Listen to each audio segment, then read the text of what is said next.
So here's a good way to burn up a whole day for a task that I hadn't anticipated.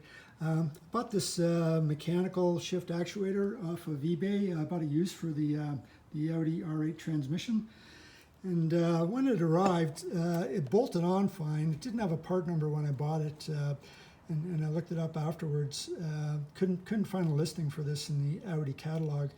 But it fit on there fine, but it wouldn't select gears properly. So what I discovered is there's a little lever inside here that moves the shift forks.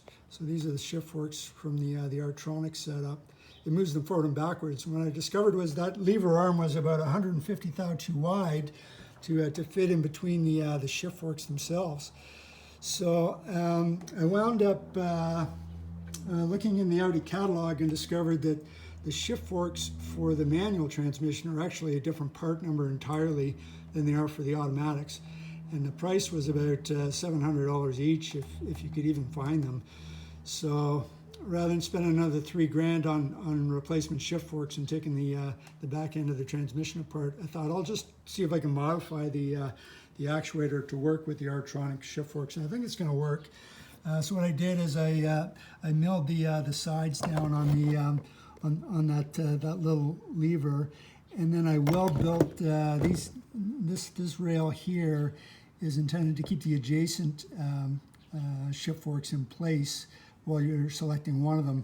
So it had to be built. They had to be built up. So I built them up with just some TIG weld and then machined them back. They're not as hard as the original one would be, but really there's not going to be a whole lot of wear on those features. Another thing that I discovered was the arc that this little arm swings through an arc side to side and front to back. But when it's going side to side, it was moving through a much larger arc, and it was actually not even engaging on the reverse dog or the fifth, sixth dog. It was missing them entirely, landing on the outside.